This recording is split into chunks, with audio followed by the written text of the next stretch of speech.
Hey yo, this is Mario. I'm doing my new setup here at Plutonic Plains, my Plutonic Plains YouTube. Be sure to subscribe. I was doing um, a monthly forecast with Molly and Uranian streams, but we went ahead and closed that out. So far I've sent some of the videos onto my site, but I'll be sending more. And I changed the name for myself for me doing this on my own. So this is going to be a monthly forecast, but I'm calling it the Dream Wave because I'm going to start to explore what it is we do with this when when we're using this language of astrology or human design in terms of how we each not even manifest our reality, but how we project into this kind of holographic verse, the experiences we have to have based on things that we don't understand about ourselves. So it's a way of looking at things where whatever it is you're here to learn in this lifetime, you have to learn in such a way where you create an experience to jump into.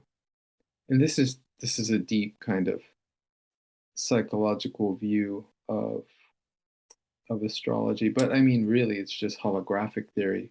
It's just looking at us creating this through this cloud of unknowingness, projecting into form all those things in life that we're not clear on, that we don't really understand, and that words carrying no images cannot help but only perhaps hinder our understanding. I mean, perhaps that's why literature, books, film, not so much film, because film kind of takes away our ability to um, create through our own imagination. Usually, when we're watching film, we're creating what the creators want us to imagine. We're reprojecting that back out through our third eyes when we watch movies. So we're watching someone else's dream, not necessarily our own. But though we still identify, with those dreams because we're human, we have human experiences, and so we're vitalized, we're lit up, we're definitely working through things as we watch it, perhaps even in relation to our simultaneous incarnations, if one chooses to see things as such, as the Matrix books pointed out, where we're living, in multiple lives at the same time. And so it is a process. Watching film is a process of working through particular images, experiences, emotions, ideas, realities, and also things you're here to learn in this particular lifetime. Um, but with literature, with books, with reading, you're alone creating through your imagination. So I'm presenting my forecast with this idea. I'm going to go forward now because obviously I don't want to be here too long. That way you guys can have a quick kind of set up to see how the month might play out in general. So I'm going to go ahead and show, not put on in the chat, but I'm going to share this little setup that I've made up for this week. So in general, like the idea behind my Dreamwave forecast is going to be the idea that planets are something, they're the symbols, they're the language kind of we use in order to play with what we do not yet really understand. And so we project these experiences that we have into reality. And we use the language of astrology to demarcate those experiences. The chart, which is the circular, 666 carbon-based reality kind of geometric structure, the six houses on the bottom, the six on top, and the six pairs, each house paired with its opposite. It's kind of like a carbon setup right there. The six electrons, six neutrons, six protons, basis of the carbon universe. It's a cool idea to see that, and especially in astrology with the astrology chart. I have here the chart is the area wherein we project out and play our stories out in this holographic creatrix. The purpose of life is to play out what we do not yet understand. Life is play and exercise of free fate. One way of looking at the chart is On the right side of the chart, you could see things as free will, and on the left side as fate. That's another way of looking at the chart. And I mean that in relation to where the planets are. But there's other ways of interpreting whether a planet is, whether there's a choice there or not. Because there are choices, and there are also lack of choices. There are also fated behaviors. And then especially with the trans-Plutonian planets and and stuff, those trans-Plutonian objects and planets and hypothetical planets, they're because they're beyond the light of the sun, they more have to do with compulsions, and so we're less able to control those aspects of ourselves. Of course, once we're aware of them, we bring our own light to them, and so our own inner sun kind of shines on those compulsions if we bring it to our attention, and thus then we can, change it. We can bring light to it, and we can shift those behaviors. To what degree, you'll have to explore it on your own, as I do. Um, Another way I'm saying this is life is a holographic projection. Astrology and human design are the interface, the code we use to describe, play it, replay it, and direct it back ourselves and direct it. And these are not the only languages. I mean, there's the Bazi, there's Vedic astrology, there's so many systems. There's countless cultural systems. There's so many different cultures have their own methods, their own astrology. There's so many different types of Chinese astrologies. I mentioned the Bazi. And then human design just seems kind of one of the most newer forms, especially integrating, being a huge synthesis of both Vedic and Western and other ancient mystical systems and new scientific systems. So very fascinating.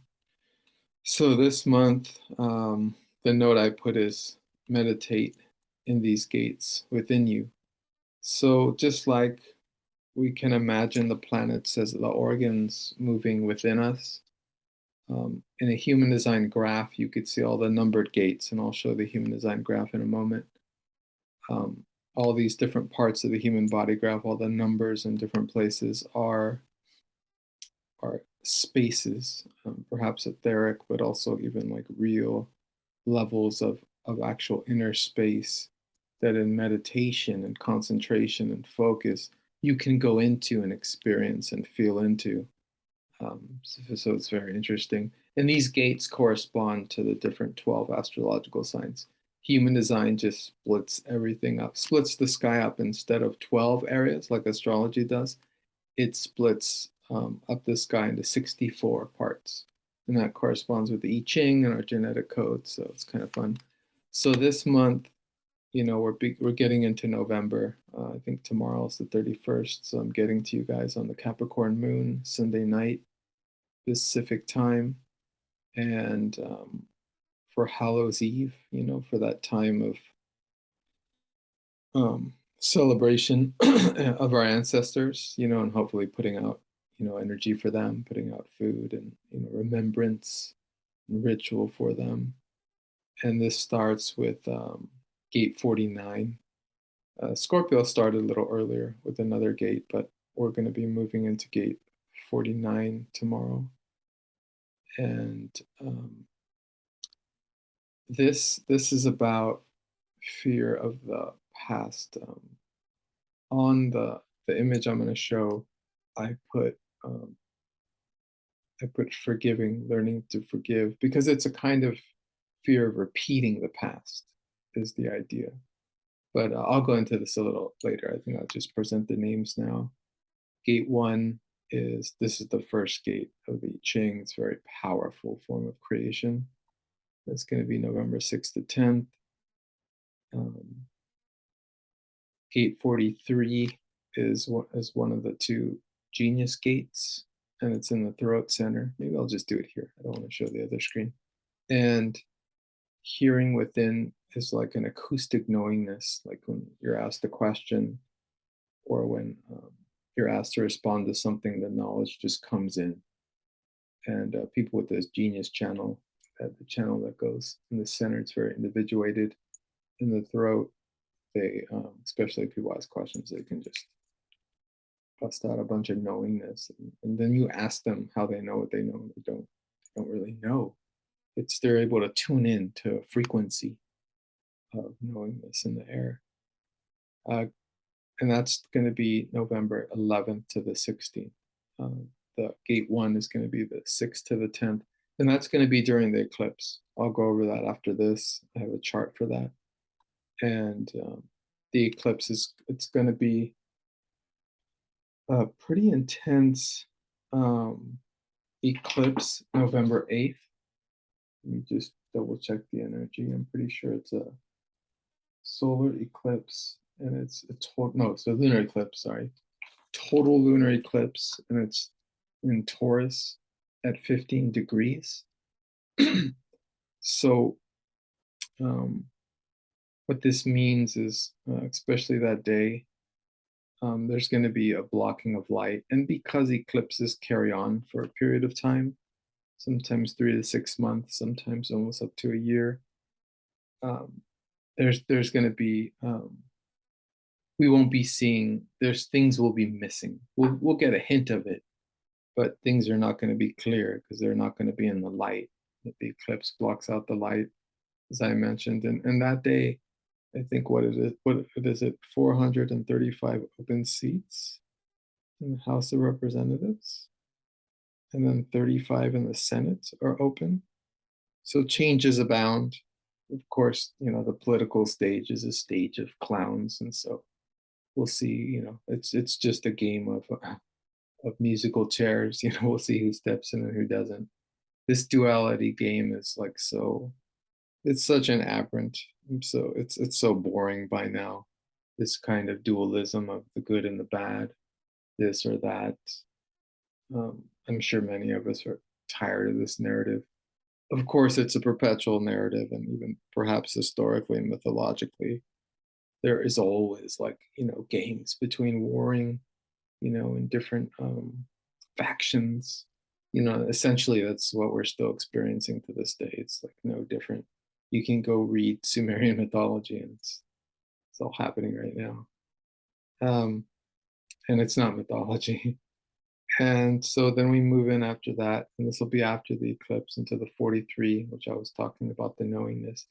Scorpio provides us with a really interesting theme here because as we arrive at the eclipse, compulsions are coming to the surface to clear. And as the eclipse happens, there will be kind of blowups of sorts. Definitely, this is an intense emotional eclipse. It's in Taurus. Taurus moon usually being very calm, very comfortable moon. But Taurus energy is known to, be very long suffering. And when it's pushed to a certain point, that's it, and it blows up. Moving forward to the 11th to the 16th, this is what I was talking about, the 43. This is a knowingness coming forth. And then 14 is a gate from the sacral, which is a lot of life force energy being generated. And I put generating dream waves. So, because this is the sun, this kind of forecast I'm doing here is the sun through all the different gates of the month. And so this is the solar neutrinos that we share, that we experience. 80% of all the neutrinos that pass on to the earth through this solar focus is based on the sun now going into the underworld of Scorpio and generating a new knowingness, and generating a new kind of vision of things, but not without an ending, right? We can't have anything new in our lives unless we let go of the old. And this is a letting go. It is a full moon on the 8th. And so on November 17th to the 21st, we have generating the dream wave. So this kind of, along with the continuation from the 22nd to the 27th as the sun enters Sagittarius, this is kind of, if you think about it in terms of symbology, Scorpio energy is a visit to the underworld. It's a deep merging with otherness, with the other, or with deep wisdom. And so Sagittarius represents, especially by the crossbow, all that energy accumulated and found, all that what that journey found. It's releasing it towards a goal in the world. And sure enough, the gates follow suit with this, as both 14 and 34 about generating energy and generating it collectively as well. I mean, this in this collective dream, in this kind of political month, with eclipse happening on that political day, what's going to be hidden. Um, we are also generating our own dreams, so it's a good month to actually avoid too much news, so you can allow your the images in your mind not to be infected, with the propaganda and the conditioning and the violent images that are portrayed in media.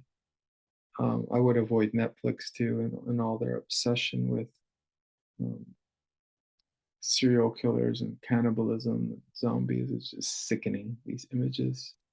They're we're allowing these images into ourselves when we watch these films. I mean, we are gaining knowledge at the same time, but just I would suggest to monitor that energy as we move forward, because it's relentless. The images that they're pouring into our eyes, our third eye. And as we move, let's see, we have gate 9 at the end of the month. And so this is like the whole theme reaching an apex. Gate 9 is about the need to concentrate, the need to focus, the need to be silent, the need to open up that space within. It's kind of like 10 minutes a day, focusing on nothing, sitting with your eyes closed or your eyes focused. You could call it a meditation, you could call it a defocus, but it's just really good. It clears. We don't even have to consciously, energetically clear. When you sit down and do nothing and let your mind do what it wants to do, you're actually initiating a cleansing of sorts. And moving forward, a little analogy here of the planets being recorders. So, in the larger scope of astrology, the sun and its emissary Mercury will be in Scorpio. Venus will be in Scorpio, which will be really nice and interesting for Venusian energy. Mars is going retrograde, and it'll be retrograde for most of the month. It might be retrograde already. These last couple of months have been like relentless in terms of the energy going forward. But now that Mars is going retrograde, it's a slow down time, especially if you have natal Mars in Gemini. And it's a slow down time in sense of the energy is not going to be there as strong as it's been in the past couple of months. So it's a good time to make sure you get that extra rest, and you go through things in a more Taurian manner, more slowly, gradually, and steady, instead of spurts of energy. But whatever. The spurts of energy are also going to be in lack because Jupiter was in Aries, and now it's retrograde. Now it's retrograding back into Pisces. So good luck for Pisces energy, and so that's really nice for Pisces. And Saturn continues moving forward in Aquarius. It will be joined by Pluto next year, and once Pluto joins Aquarius or gets into Aquarius, the world as we see it will never be the same. This transition of Pluto through Aquarius, I'm going to be doing a separate video on that. That's going to be a whole another vision. Uranus continues in Taurus to kind of bring chaos to the earth. Taurus being the earth, Uranus being freedom, rebellion, chaos. Neptune continues in Pisces. I put watch out Virgos because really I don't mean watch out Virgos. I mean, it's just for Virgos that Neptune opposing means that it's time to really look within and really just find that candle within, or that sun within, especially as we enter winter. And this goes for all of us because we're all entering winter soon together. And during winter time, when the sun is not giving us its external light, we have to find the sun within us. to shine on what it is we're looking or want to look at or move forward with or sustain ourselves and take care of ourselves. So the nurturing light of the sun will come from within in such moments when there's so much, when the day gets dark so early, when the sun is not shining as bright as the weather changes.